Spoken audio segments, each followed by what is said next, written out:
आप सभी का एग्जाम नगरी के यूट्यूब स्टील प्लेटफॉर्म पे स्वागत है। जैसा कि हम बात कर रहे हैं UP triple S C plus UP P S C TGT PGT UP TET C TET शिक्षक भर्ती एसएससी बैंक या सभी यूनिवर्सिटियों की सूचना, या हम कहें बेसिक शिक्षा विभाग या माध्यमिक शिक्षा विभाग से रिलेटेड जुड़ी हुई सूचनाएं, या फिर शिक्षा जगत से तमाम ऐसी सूचनाएं जो उत्तर प्रदेश राज्य से संबंधित है या और अन्य राज्यों से, चाहे भर्तियां संबंधी हो, आंसर की हो, रिज़ल्ट हो, एडमिट कार्ड संबंधी हो, या फिर अन्य ऐसी सूचनाएं जो विद्यार्थी हित से जुड़ी हो, सभी एग्ज़ाम नगरी आपको एक ही प्लेटफॉर्म पर पहुंचाने के लिए प्रयासरत है और डेली पहुंचा रहा है।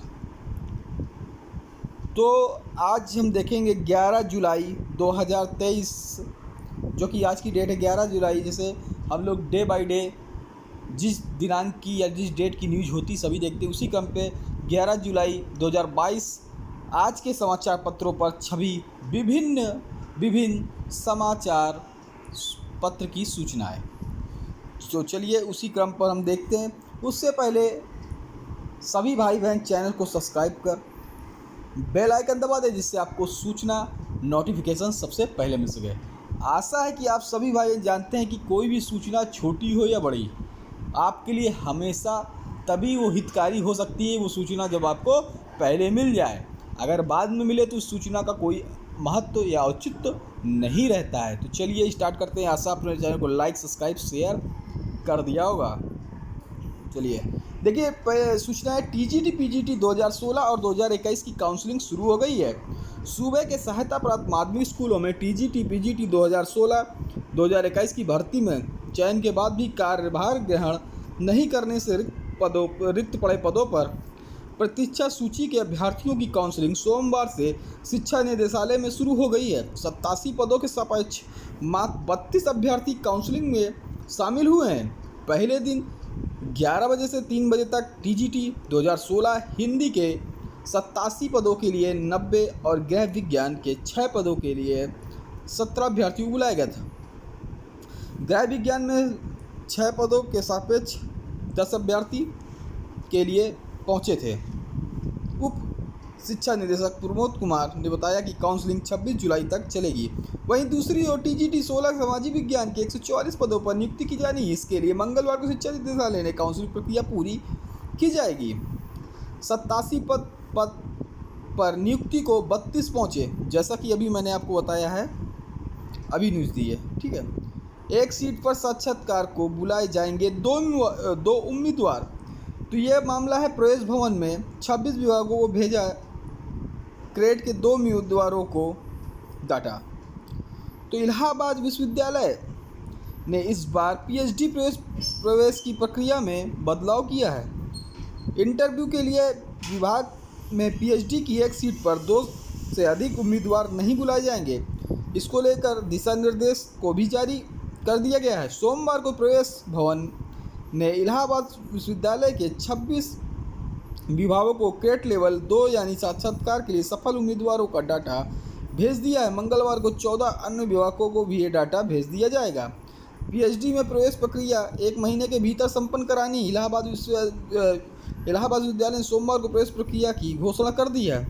सबसे पहले संयुक्त शोध प्रवेश परीक्षा यानी क्रेट 2022 के लेवल 1 की परीक्षा में सफल 1889 उम्मीदवारों को प्रवेश के औपचारिकता शुरू की गई है। इलाहाबाद विश्वविद्यालय ने 26 विभागों को डाटा भेज दिया। इनमें से विधि, खाद्य प्रौद्योगिकी, वेटरनरी साइंस, दर्शन शास्त्र, मानव विज्ञान, शिक्षा शास्त्र, संस्कृत, अरबी, थिएटर एंड फिल्म, संगीत, फिजिकल एजुकेशन, रसायन विज्ञान, चित्रकला, पर्यावरण, कृषि, रसायन, खाद्य, पोषण, टेक्सटाइल, रक्षा, रणनीति अध्ययन, इलेक्ट्रॉनिक्स, भौतिकी, प्रौद्योगिकी, पदार्थ विज्ञान, बायो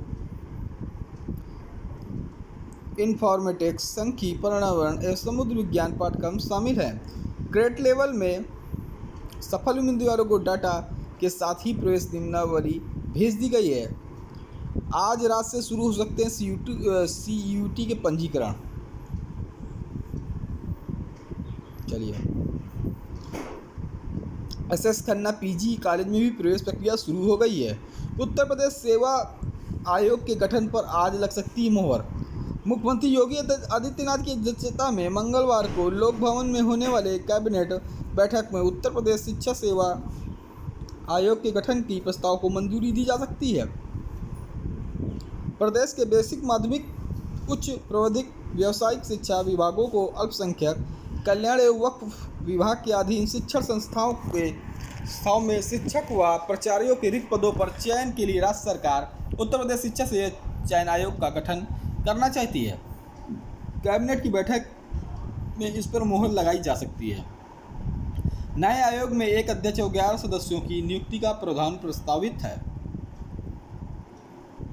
सदस्यों का कार्यकाल 3 वर्ष का होगा। इसके गठन अब विभागों में अलग अलग आयोगों से भर्ती की बजाय एक आयोग के माध्यम से भर्ती की जाएगी। उत्तर प्रदेश राजस्व संहिता संशोधन के प्रस्ताव को भी कैबिनेट ने मंजूरी दे सकती है। जल निगम नगरी के समूह के 270 कर्मचारियों को निकायों में समायोजित करने का प्रस्ताव भी अनुमोदित किया जा सकता है। कैबिनेट के बाद मुख्यमंत्री मंत्रिमंडल के सदस्यों के साथ 12 जुलाई को प्रस्तावित वृहद पौधारोपण के बारे में चर्चा करने के साथ ही भाजपा के लोक कल्याण संकल्प पत्र में बची हुई घोषणाओं को पूरा करने में मंथन करेंगे। बीएड प्रवेश के लिए आज से मिलेंगे फॉर्म।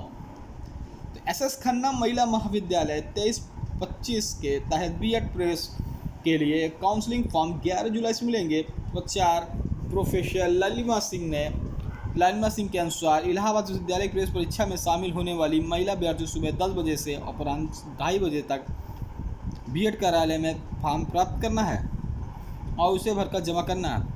जो अभ्यर्थी काउंसलिंग में फॉर्म नहीं भरेंगे उनके आवेदन पर विचार नहीं किया जाएगा।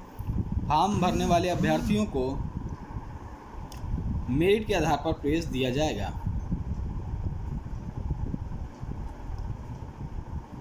इलाहाबाद विश्वविद्यालय खुला, 26 विभागों को भेजा गया क्रेट का परिणाम। क्रेट के बाद ही विभागों को भेजा जाएगा पीजी प्रवेश परीक्षा का परिणाम।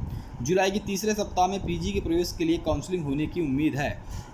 यूजी प्रवेश के लिए रजिस्ट्रेशन की पूरी तैयारी है। अब प्राथमिक स्तर पर पढ़ाई जाएगी वैदिक गणित।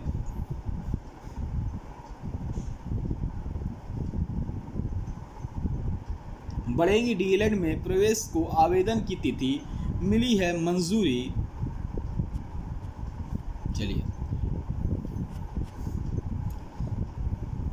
अभी यही मैंने बताया 87 पदों पर नियुक्ति को पहुंचे 32। ये प्रतीक्षा सूची वाला मामला है जो कि TGG 2016-2021 का जो अभी बताया। बीपीएससी शिक्षक भर्ती का आवेदन अब 15 तक है। सर्वर डाउन होने पर आयोग ने बढ़ाई तारीख। परीक्षा की तारीख में कोई बदलाव नहीं किया गया है। बिहार लोक सेवा आयोग ने शिक्षक नियुक्ति के लिए आवेदन तारीख 15 जुलाई तक बढ़ा दी है। पहले यह 12 जुलाई तक निर्धारित थी। बीपीएससी का सर्वर डाउन होने से सैकड़ों अभ्यर्थी आवेदन नहीं कर पाए। इस बाबत अभ्यर्थियों ने आयोग के पास शिकायत की थी। आयोग ने आवेदन करने की समय सीमा 3 दिन बढ़ा दी है। अब आवेदन की तिथि बढ़ाए जाने से संबंधित जानकारी वेबसाइट पर जारी कर दी गई है। बिहार लोक सेवा के आयोग के सचिव रवि भूषण ने बताया कि अभी तक 5,50,000 से अधिक अभ्यर्थियों ने रजिस्ट्रेशन कराया है। वहीं 4,01,000 से अधिक अभ्यर्थियों की आवेदन प्रक्रिया पूरी हो गई है। उम्मीद है कि 6 लाख के करीब अभ्यर्थी आवेदन करेंगे। हालांकि परीक्षा की तारीख में कोई बदलाव नहीं किया गया। परीक्षा पूर्व की तिथियों को निर्धारित 24 से 27 अगस्त तक होगी। एक दशक से भर्ती नहीं, सीएम से गुहार। प्रतियोगी छात्र संघर्ष समिति ने मुख्यमंत्री को लिखा पत्र। कहा कि 2 दर्जन से अधिक भर्तियां पिछले 5-10 वर्षों से नहीं कराई गई हैं। आखिरी बार आप देख सकते हैं कौन कौन सी भर्ती आई थी, जिसमें आप देख सकते हैं अपर निजी सचिव 2013, खंड शिक्षा अधिकारी 19, लोअर पीसीएस 19, तकनीकी सहायक 2015, एलटी गेट 2018, प्रवक्ता राजकीय इंटर कॉलेज 20, असिस्टेंट प्रोफेसर 2021, प्राथमिक शिक्षक भर्ती 2018, आरक्षी पुलिस 2018, जूनियर असिस्टेंट 2020, राजस्व निरीक्षक 2015, परिवहन निरीक्षक 2017, सहायक सांख्यिकीय अधिकारी 2018, प्रधानाचार्य सहायता प्राप्त माध्यमिक विद्यालय 2013, कृषि प्रौद्योगिक सहायक 2020, वन दरोगा 2018, ग्राम विकास अधिकारी 2018, बोरिंग टेक्नीशियन 2019, वन रक्षक 2018। प्रदेश में लंबे समय से ठप पड़ी भर्तियों को शुरू कराने की मांग को लेकर प्रतियोगी छात्र संघर्ष समिति ने मुख्यमंत्री को पत्र लिखा। छात्रों का कहना है कि तमाम भर्तियां पिछले 8 से 10 साल से रुकी पड़ी हैं, जिसमें लाखों युवा ओवरएज हो रहे हैं। मजबूरन उन्हें अन्य प्रदेशों में नौकरी के लिए जाना पड़ रहा है। मीडिया प्रभारी प्रशांत पांडे का कहना है कि उत्तर प्रदेश उच्चतर शिक्षा सेवा आयोग और माध्यमिक शिक्षा चयन बोर्ड में भर्तियां ठप पड़ी हैं, जबकि पुलिस प्रोन्नति बोर्ड सिपाही भर्ती 2018 के बाद नहीं शुरू कर सका।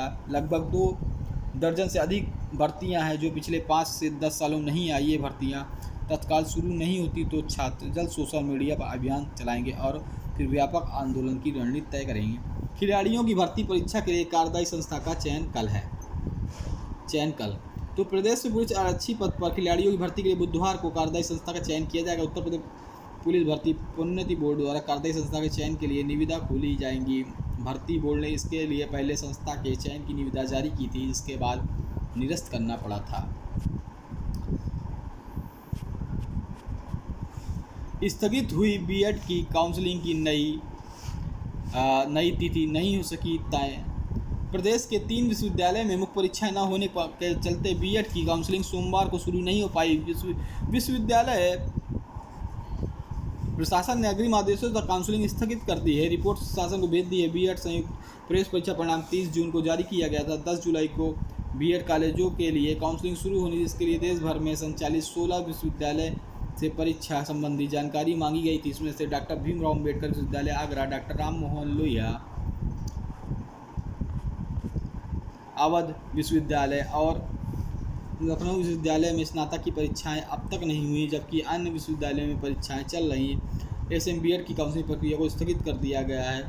सभी विश्वविद्यालयों की परीक्षा संबंधी रिपोर्ट बुंदेलखंड विश्वविद्यालय ने उत्तर प्रदेश शासन को भेज दी। हालांकि काउंसलिंग की नई तारीख अब तक नहीं हुई है। बीएड विभाग के समन्वयक सीपी सिंह ने बताया कि काउंसलिंग फिलहाल स्थगित कर दी गई है। शासन द्वारा काउंसलिंग की नई तिथि तय की जाएगी। देखिए चंद्रयान 3 में क्या है खास, तो इसके बारे में थोड़ा हम लोग जानते हैं। The Indian Space Research Organisation ISRO ने चंद्रयान 3 के लैंडर और रोवर को वही नाम दिए हैं जो चंद्रयान 2 में थे।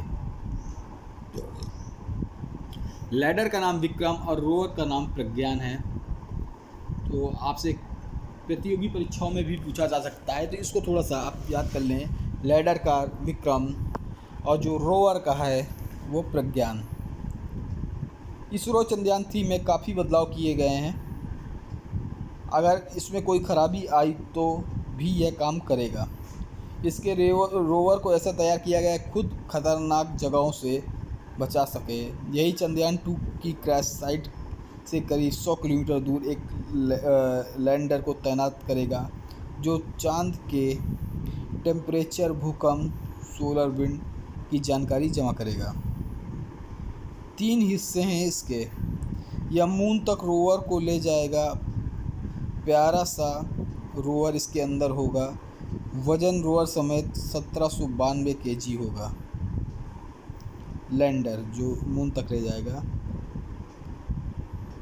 इसकी यह प्रोपल्यूशन, इसकी वजह से स्पेस इस चांद के ऑर्बिट में जाएगा। इसका वजन 2148 kg। रोवर देखें, जो रोवर है प्रज्ञान 6 पहियों वाला रोबोट है। यह बाहर आएगा और घूमी करते हुए जानकारियाँ जमा करेगा।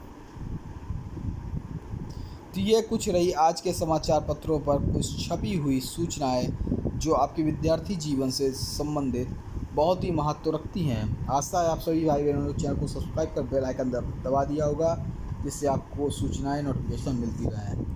लाइक ज़रूर कर दिएगा, शेयर ज़रूर कर दिएगा। जय हिंद, जय भारत, धन्यवाद।